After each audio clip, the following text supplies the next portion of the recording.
head down to our chest and back up 3 times. 1.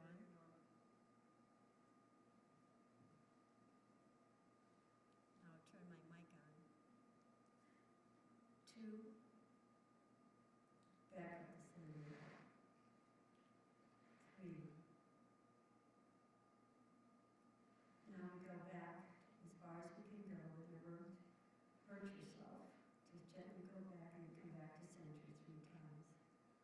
1, 2, 3. Now to the right 3 times. That's to your right shoulder and back up. 1, 2, 3. Now to the left shoulder 3 times. 1, 2, 3. Now all the way around to the left. Drop your head to your chest. And then slowly go around.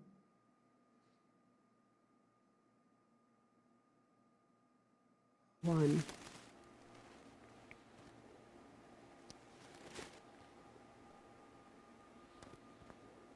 2, 3.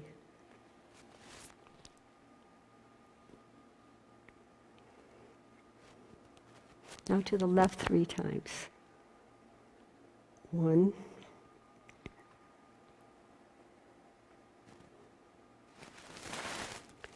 2,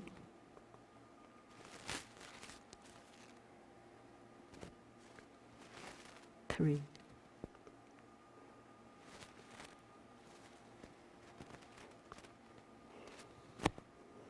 Now I want to do the breathing exercise. Breathe in through the right nostril and out through the mouth. 3 times. So, 1,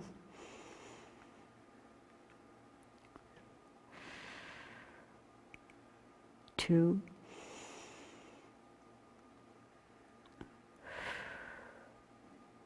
3. Now breathe in through the left nostril and out through the right nostril. 1,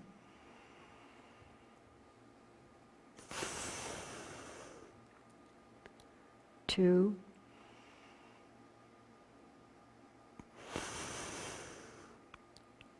3.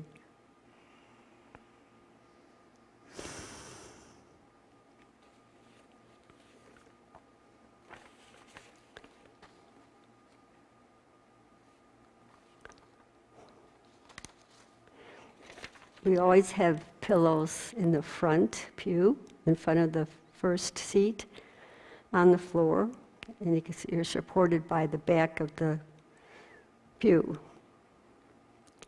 And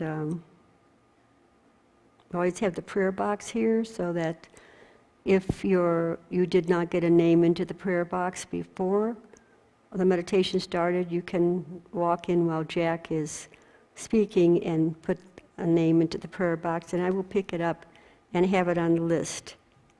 Not only does it get prayed over here, but it goes to our prayer group. And then every night at 9 o'clock, they pray over the names.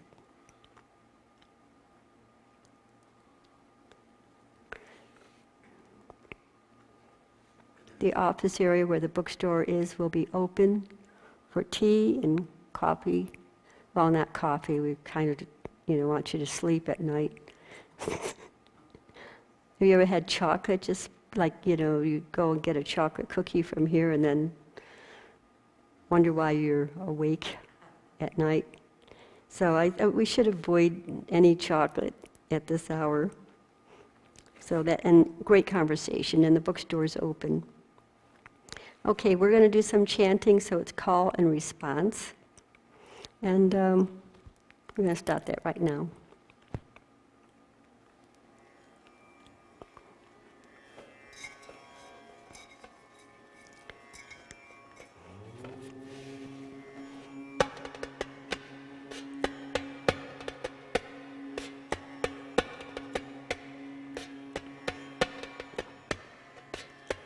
Go within.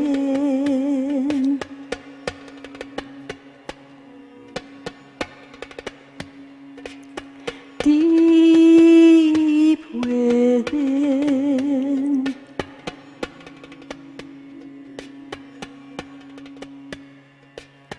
Go within.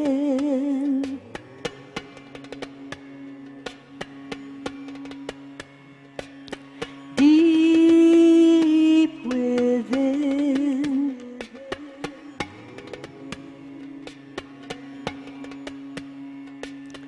Breathe in.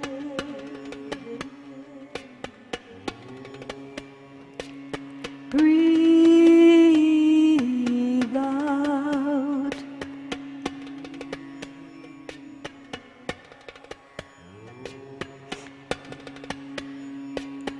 Be still.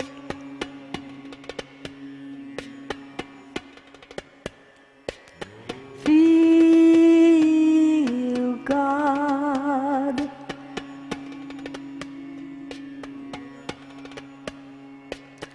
Be still.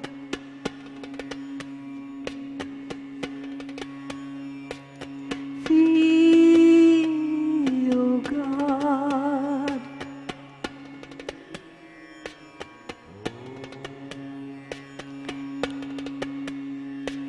Shalom.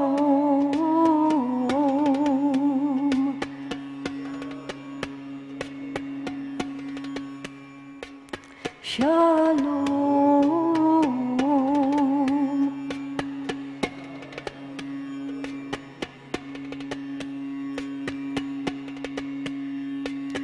God within is always present.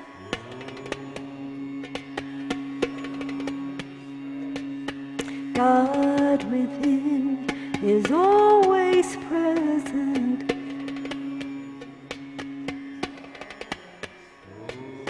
God within is always present.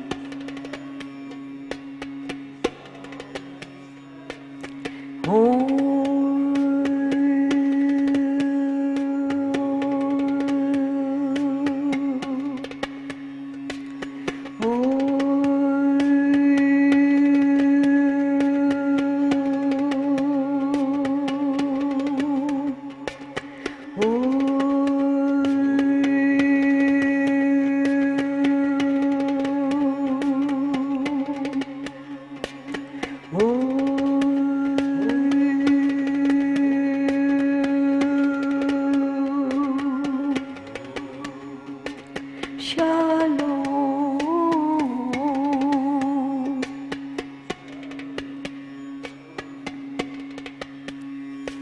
Shalom.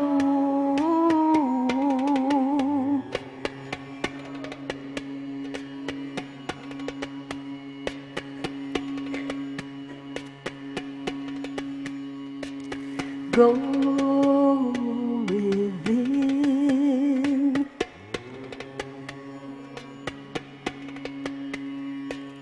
Deep within.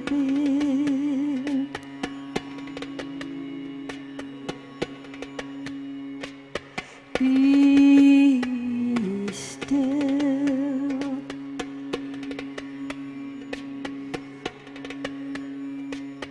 Feel God.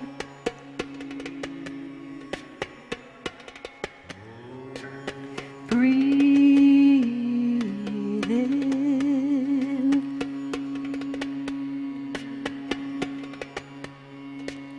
Breathe out.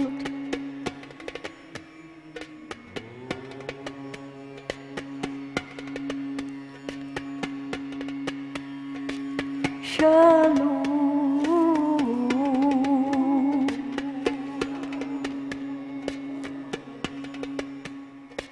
Shalom.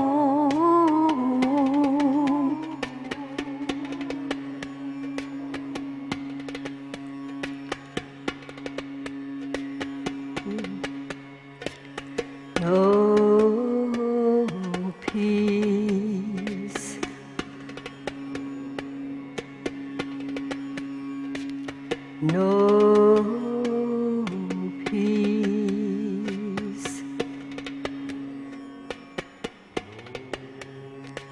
Shalom,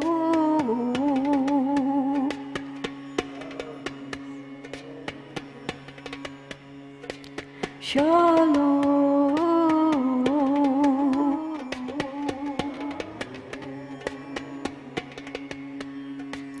God within is always present. God within is always present.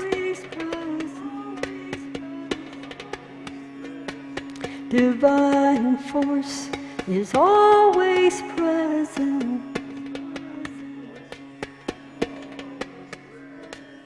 Divine force is always present.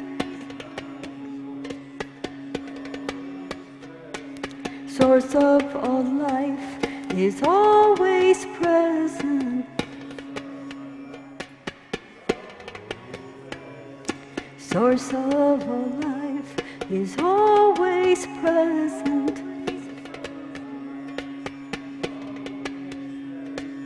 Shalom,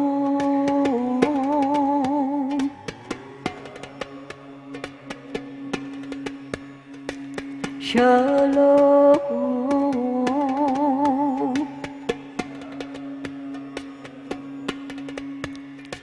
shalom,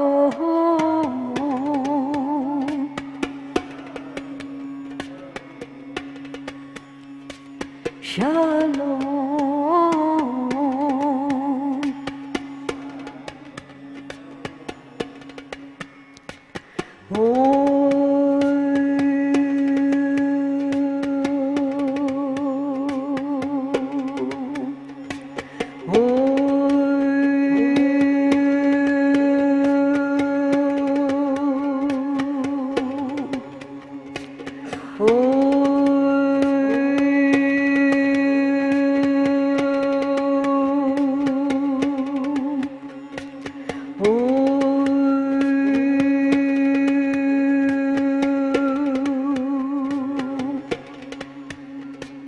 Go within,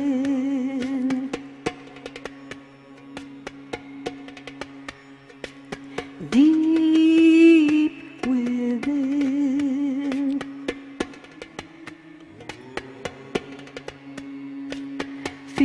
feel God,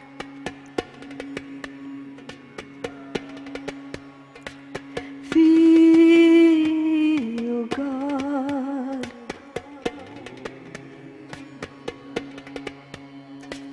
breathe in,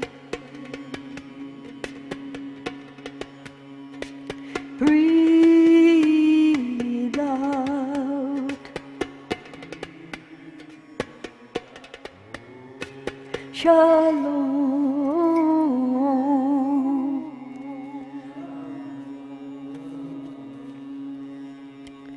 shalom,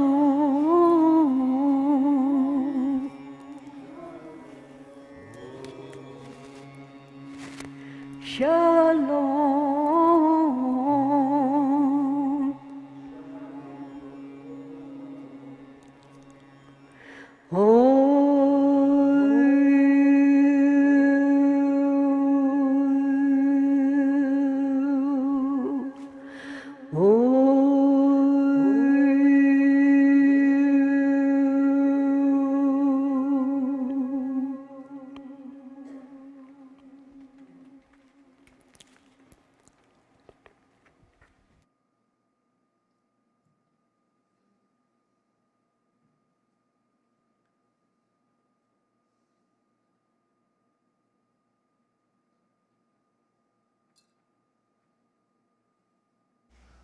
A long time ago, at least 2 decades ago, there was a series on television that was English. It was made in England.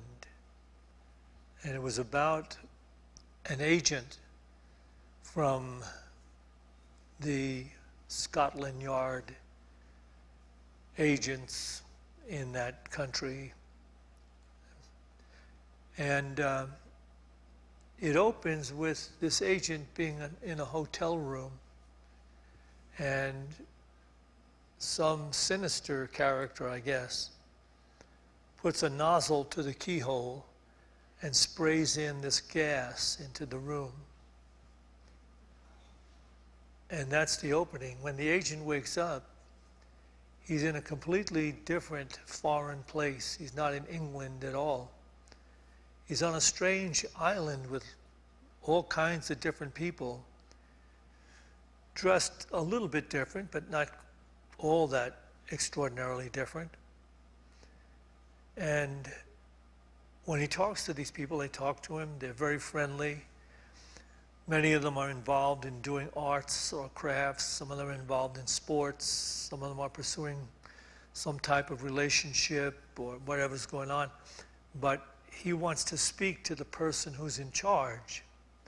And when he finally gets to speak to the person who's in charge, he goes into this huge, huge room. And at the top of this pinnacle, there's someone sitting in a chair, and he kind of turns around and looks at him. And the agent says, "Where am I? What's going on?" And the man in the chair says, "You're a number." He said, "I'm not a number. I am," and he gives his name. I don't know what it was. He says, "You have no name. You are a number." And this goes on. He's not convinced, and then suddenly the man leaves, and the agent winds up back out in this community where everybody seems to be enjoying their lives. But he wants to get to the bottom of it, and he wants to escape. They don't have any armed guards or anything on the place, but it must be like an island he's on. And every time he tries to escape,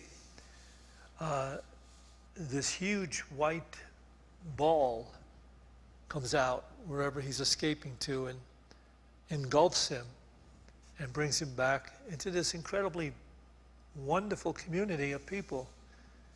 There's beautiful women, there's arts, crafts, sports, entertainment, news about what's going on in the community.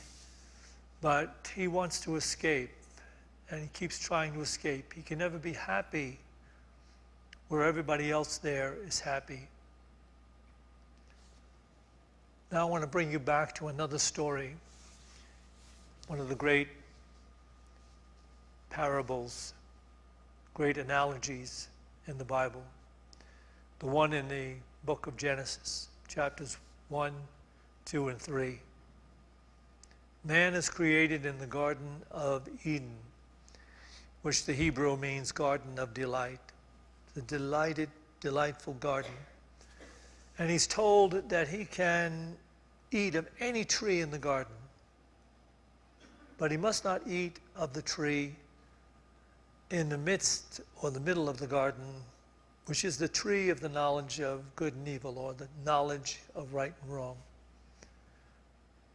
But when you know that it's only a symbolic story, it's talking about all human beings. And we are told that, you can partake of any experience you want in life, but you can't partake of that idea that you know what's right and wrong. Because in the time you do that, when you enter that idea of knowing right and wrong, you will be cast out of the garden of delight. In other words, you will lose your happiness. You will lose your peace of mind. You will lose your ability to live freely, joyfully, and spontaneously. That's what the symbolism is all about. So the supposition and the illusion that we take on in the world of knowing what is right and wrong, not only for ourselves, but for others, is judgment. And you know what the Master of Life said? Judge not, that you be not judged. Because the measure you give to this whole concept of knowing the right and wrong of things, the more unhappiness you'll bring upon yourself. The more useless, unnecessary conflict and suffering will you bring upon yourself. So you see,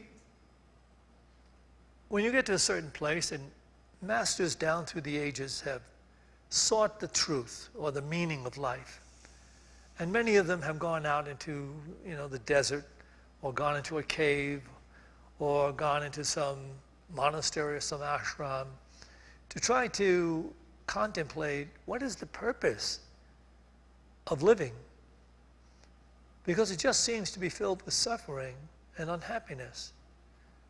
And then when they do come to the realization of the meaning of life, they can return to life and they can see it in a completely different way. They can see the beauty of life, the meaning of it, the joy and the purpose of it. But you can't see it as long as you have been caught in the blindness of judgment. You can't see it.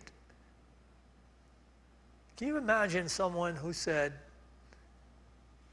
heaven and earth could pass away, but my words will never pass away? So if you're thinking historically, there's this carpenter's son who said, my words are never going to pass away. Oh, all kinds of people have come and spoken and written and books and everything. We've forgotten about them. But he said, no, no, no, no. My words are never going to pass away. Heaven and earth could pass away, but not my words. And when the disciples talked to him, historically speaking, we've got to transcend history also. But if you're still thinking in historic terms of Jesus, this phenomenal, separate, special, miracle-working Son of God, that was all set up, by the way, by the universe to draw you in so that it can finally bring you to a place where you will eventually surrender the illusion of your ability to judge. But in any case, he said, my words will never pass away. And he would go on to teach this truth, that you shouldn't judge at all because you haven't got the ability to judge. You simply don't understand or see enough of any other person to judge them, and you don't even know enough about yourself to judge yourself correctly or truthfully, even though we all the time heap guilt upon ourselves and bad feelings because we believe that we have the ability to judge, that know the right and wrong of things, and we go into a funk about feeling, oh, I shouldn't have done that, why did I do that, and everything, instead of gaining an understanding of what we did that didn't feel right and moving on from there. People instead cling to the whole thing of how my life went south, really got bad, et cetera, et cetera. So this garden of delight, listen to it. The person that said, my words will never go away, also said this: the kingdom of God is all around you, but you don't see it. You're incapable of seeing it because you have entered into an illusionary definition of life. And it's projected out of everything you think and everything you do. And it comes with the illusion of thinking you can judge because you can't. You're holding the illusion of separation. There's all those people, and there's me. And their self-interests aren't my self-interests. And so I've got to be careful because, they may try to get something from me I don't want to give up. And I'd like to get my own way with them. And in circumstances, I want to be able to do that so that I can live better, a more productive, happy, prosperous life. I want to be able to do that. Well, here's the ego-centered illusion driving us to try to work things out in the illusion. We're trying to make living in the world in this illusionary idea of life, of separation.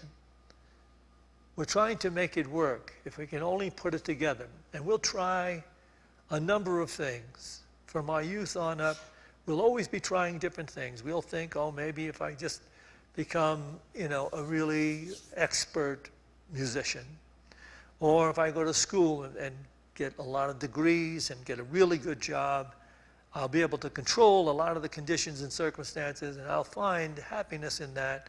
Or I'll go on and I will become an explorer. Or I'll go on and I will be able to find my way through life by manipulation and design of cheating other people. I'll be smarter than they are, more cunning than they are, which is something like what goes on in the political system. But you see, maybe it is true that we have to develop this illusionary perspective, and we're born into it. And the fact of the matter is, we could transcend it at any time we recognized it. But because we don't readily recognize it, we live in it a long time and attempt to make it work. And there's nothing wrong with that, except that we're not awake in the process. If you were awake in the process, you would begin to recognize that all these endeavors to make life in the world as we first embraced it operate to bring harmony and peace of mind and joy and insight doesn't work. Because you don't have peace of mind, you don't have joy. You're still striving. Many people are they spend a lot of time striving, because it keeps the mind busy. They don't have to look at life as it actually is. They're still trying to make it work the way they want it to. And so the striving is like a detour. It's like getting away from having to really see life for what it is. What are you striving for? And then you recognize it. What if you could have that with a shift in consciousness? I sometimes say this to people some people get on the material prosperity kick. And they think, oh, okay, I'm going to figure out a way to use spiritual principles to gain all I need from a material world, and then I'm going to be free, I'll be able to vacation, I'll have all the time I want to myself, etc., etc., etc. And I say to them, okay, suppose you did gain the whole world, which is what it says in the scripture, by the way. So what profit is there if you were to gain the whole world but not had any connection with your reality? You lost your reality. They use the word soul in the Bible, but you have no reality. You don't know how to be okay in your own skin. You don't know how to be okay in any given moment. You're fidgety, you're nervous, you're trying to manipulate the moment still. You can only be with certain people at certain times. You don't feel right about this, you don't feel right about that. Even though you have all this money, you're still taking these pills because you're not happy, you don't feel well. That's the world. And that's the world that we will have to transcend if we're going to come into the divine understanding of the meaning of life. And it all happens within. It has to take place within us. So you have, it was an interesting story. I didn't actually get to see all the episodes of that story. I think the title of that particular television show was The Prisoner. As I said, I remember seeing episodes of it years ago. Somebody recommended it to me and I tuned it in. I don't spend a lot of time watching television, but maybe only 3 or 4 hours a night. And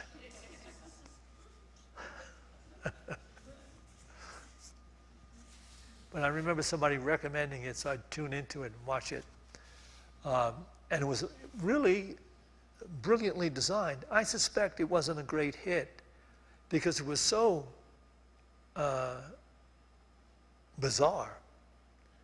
You know, this agent would talk to people and he'd try to figure out where they came from and what they were up to and how could they just accept where they are. And they would say, what are you talking about? It's beautiful.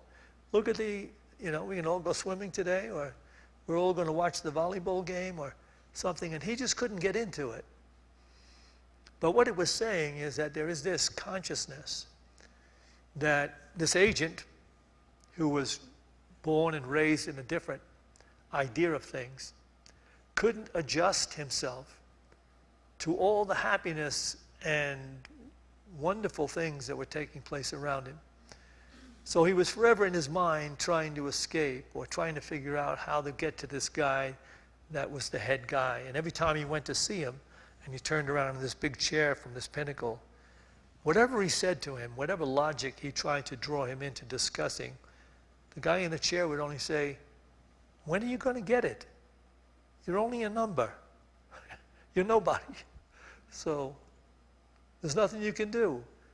This is all there is for you.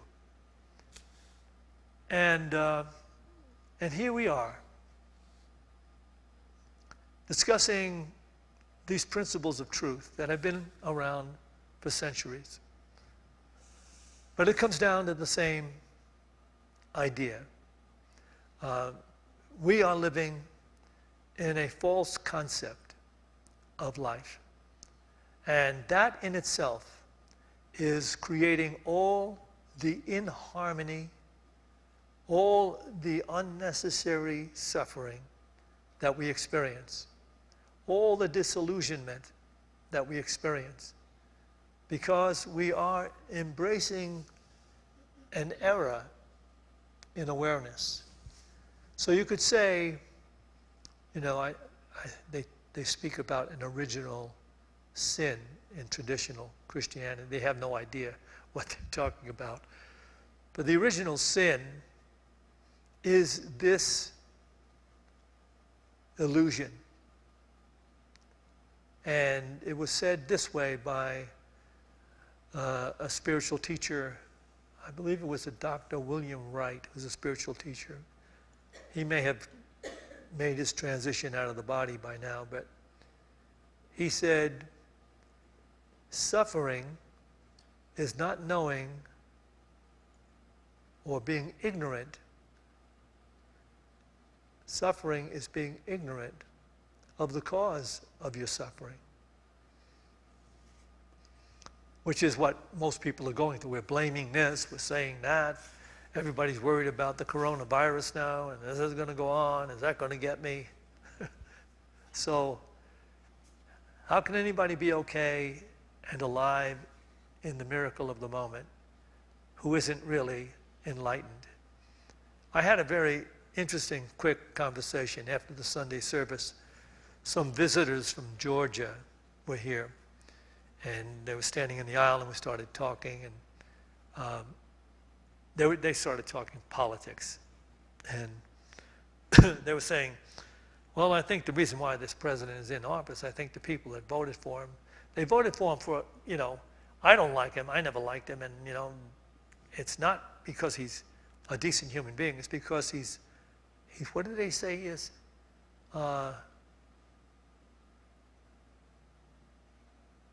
He's authentic.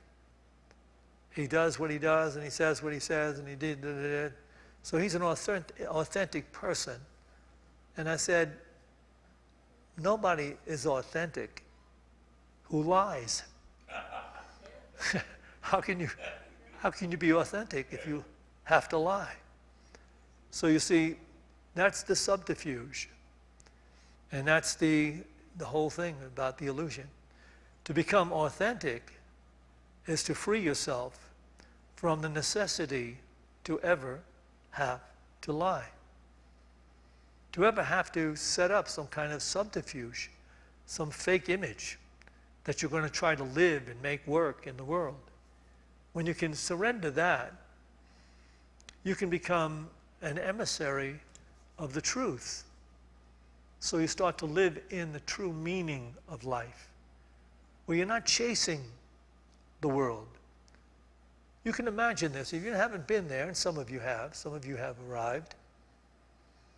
But if you haven't been there, just imagine what it's like to be able to be wherever you are,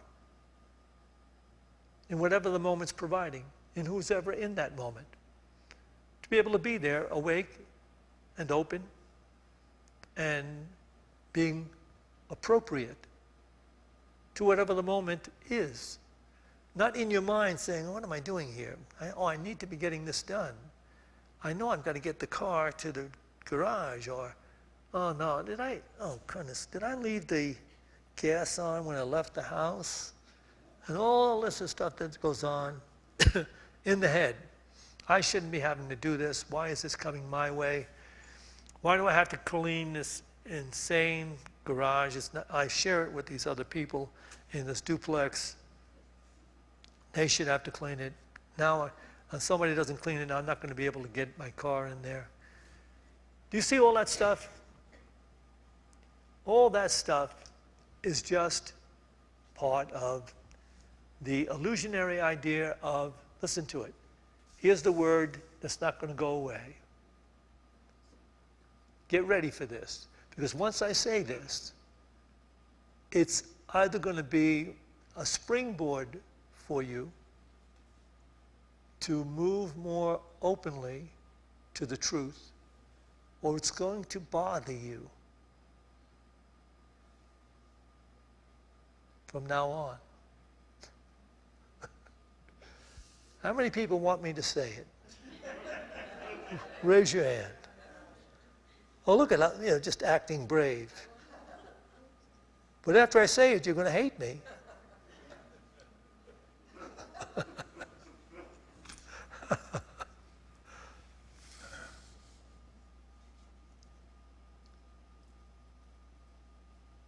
You won't be able to participate in the reality that transcends the human illusion until you can transcend your illusionary definition of yourself. That's what you'll take away from here.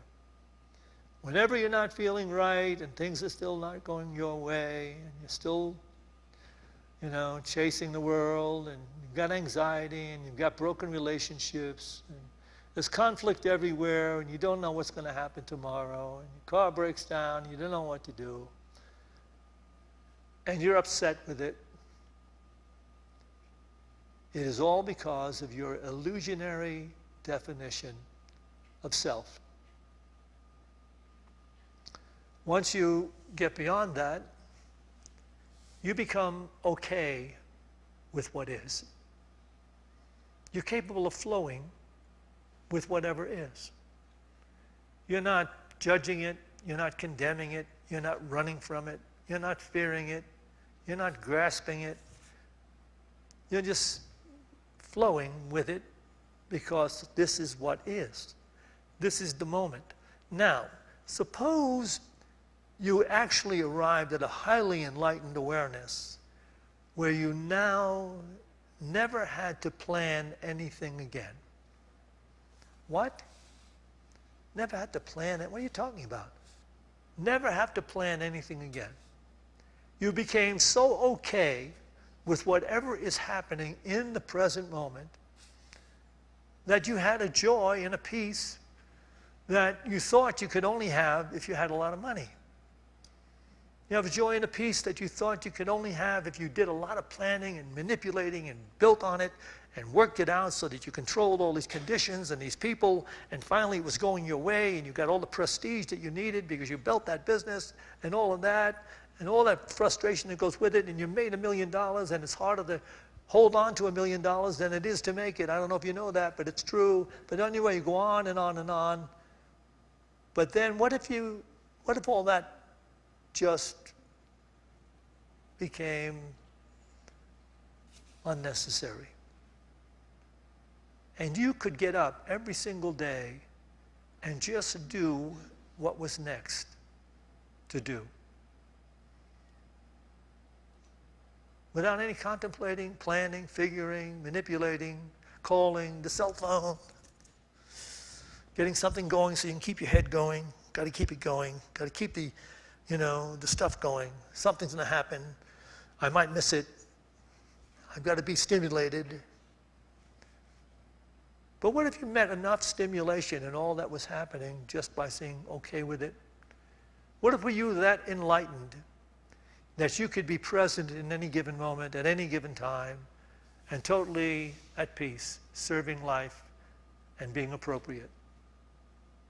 That's the destiny of the spiritual journey. And it doesn't come one fell swoop. It comes incrementally as we go. We become more and more capable of being present in different things. And we become more and more awake when we're not being present. We can catch those limited thoughts that are trying to get us to get out of this situation, get out of this moment, fix it, change it, run from it. So, there it is. Has anybody got any questions?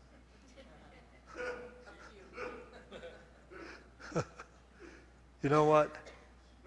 You know what really came crashing in on me today?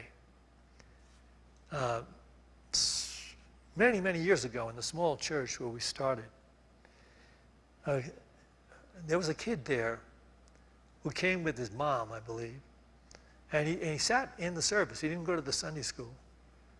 And he was there all the time with his mom, and they were attending regularly the Sunday service.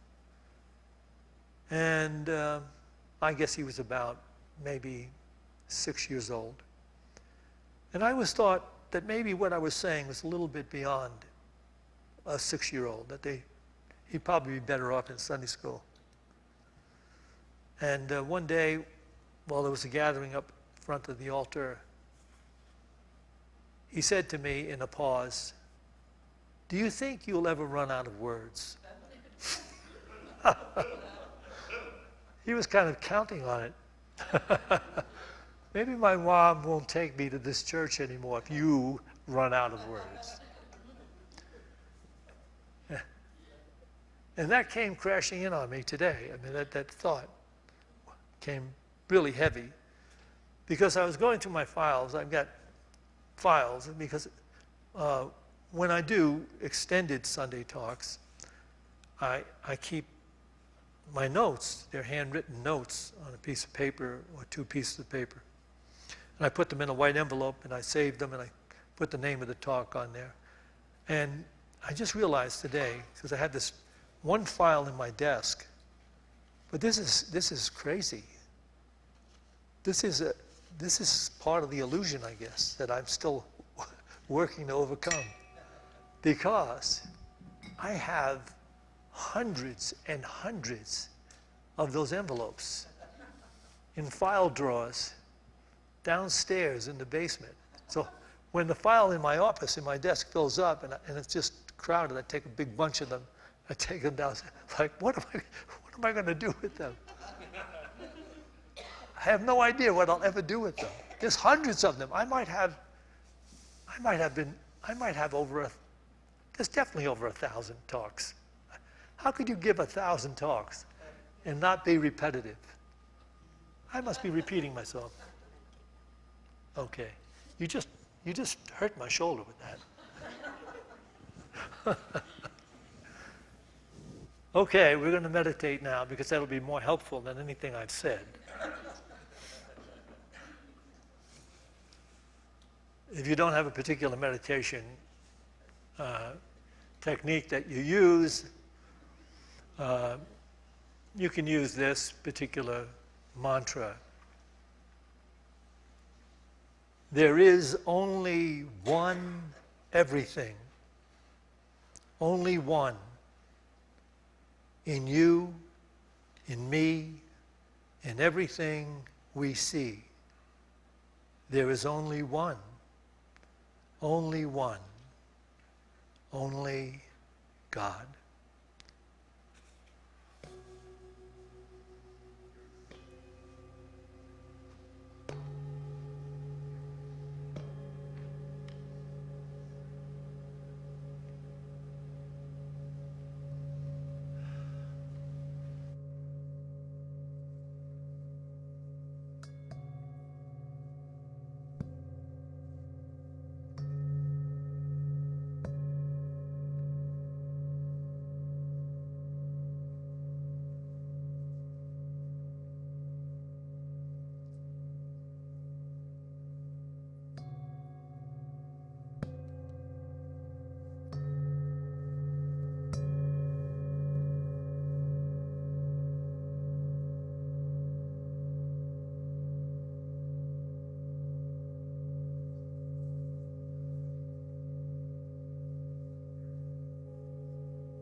we will now take a few moments to pray for those who have been submitted to our prayer list.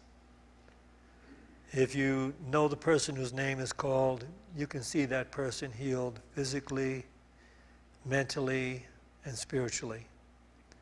If you don't know the name, just see it surrounded with light. Just quickly, a flash of light around the name. Diane, Annette Fidor, Helen S., Surya, Doug, Gail Wagner, MT, RB, Jennifer Beale's son, Ian Smith, Helen Smith, Surya Deep, Doug McGinnis, Marilyn Turner, Rick Barkis, Janine and Christine and Alex, Alex and Vinny, Sayona, Ted Kraus, Patty LeFollette, Haley, David Lockhart, John C. Ezel, Jose Whitney, Philip Whitley, Haley Packer, Richard Burgundy, Sheila Luna, Bonita, Dan James, Sharon Lippy, Michael M., Kate Beltrami, Del Bigtree and family, Nico, Daniel, United States government, Diane, James Wales, Jennifer Bowes, Jennifer Workman, Pat Workman, Sheila Luna, Melinda Riot, Andre Sagan, Jennifer Workman, and Pat Workman, her mom, Sarah Ashke, William Bill Summer, Ivan and Annie, miracle number 1, miracle number 2. The earth, the air, the water, all of life on this planet Earth. And you can call it a name at this time if it wasn't called out. S. Casey, S. Hiddle,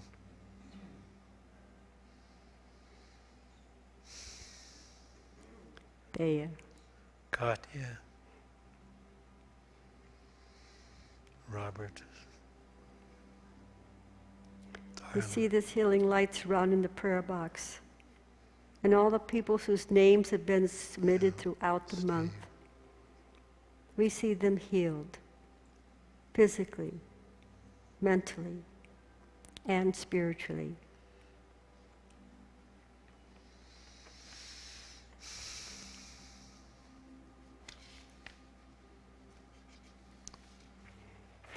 Let us recognize again that all minds are interconnected, and there is that time of patience waiting for all minds to open and accept their divine calling. And so we see this happening. This is our prayer for all of the people sharing this Boulder community with us. And also going out to all the people in the state of Colorado and moving through consciousness and awakening everyone in these United States of America, and throughout all the countries and all the continents of the world, people coming to the realization that they are divine in origin and feel the joy of becoming divine in expression. As we hold the world in the light of this transformation, healing all the limited consciousness that has taken place on this planet, and restoring it to the pristine awareness of the divine, bringing forth harmony and healing to all created things and all created elements, all creatures and people, all vegetation, all life on this planet. As we pray, the light of God surrounds us. The love of God enfolds us. The power of God protects us. The presence of God watches over us. Wherever we are, God is. And God is love. To this we say, Amen.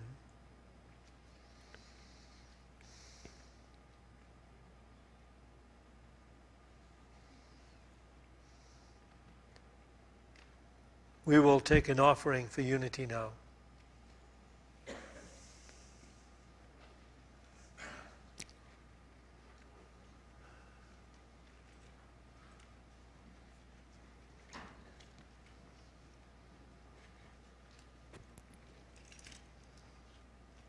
As we're preparing to do this, just remember that divine law we're all connected to and part of. In giving, we receive. And so we take these offerings in our hands and bless them with this offering statement. Divine love is my true life and my conscious destiny. Therefore, I give. Together, please. Divine love is my true life and my conscious destiny. Therefore, I give.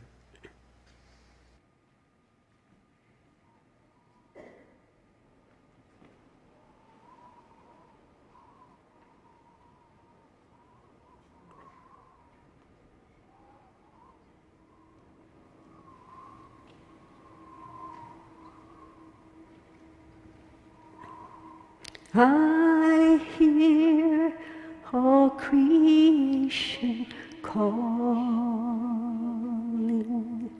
calling me to honor, honor and respect all life. I hear the call, I hear the call. Oh. I hear all creation calling, calling me to honor, honor and respect all life. I hear the call, I hear the call. Oh. I hear the call, I hear the call. Oh.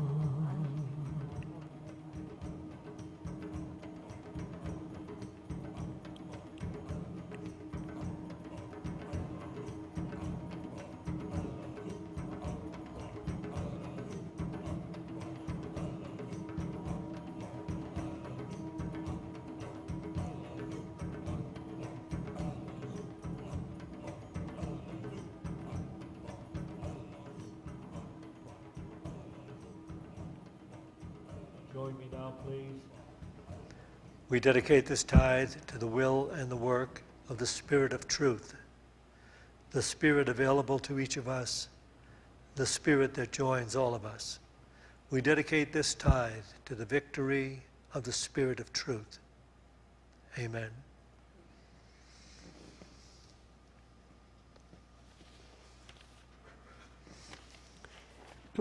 Tomorrow, the alternative healing group will be meeting, and I'm going to be doing a presentation on light healing, and that's a light therapy done with gels and different colored gels that can heal anything in your body. There are people that have never used anything but the light therapy. They use blue in the hospital to this day for yellow jaundice, but they don't think the rest of the colors in the rainbow are to be used also. It's unbelievable. But all these colors heal anything in your body. And I will be demonstrating that tomorrow. And it's open to men and women from 12 to 1:30 in the afternoon. A Course of Love is meeting at 6:30 till 8 p.m. downstairs, and you just go down these stairs and you'll see the people. And it's also open to males and men, women, and it's just an open discussion. They'll pick up wherever they are in the book, and every passage of that is life-changing. So it's 6:30 on Thursday for that group, right? Yes. Okay. And then also on Thursday is the Conscious Communication Group, and that's from 7 to 9 p.m. And that's down in the YOU room. There's signs, so you'll be guided to where it's meeting. Santisha's going to be doing a 5-week talk series on securing your spiritual foundation in a world of radical unknowingness. I think it's going to be radical. No, I think it's going to be great. It's going to be for 5 weeks. And I think that's starting Sunday, isn't it? I'm not sure. Okay, so, and then there's a membership class that's starting on February 23rd from 1 to 3 p.m. And even if you're thinking of joining or not, it's going to be a very informative class.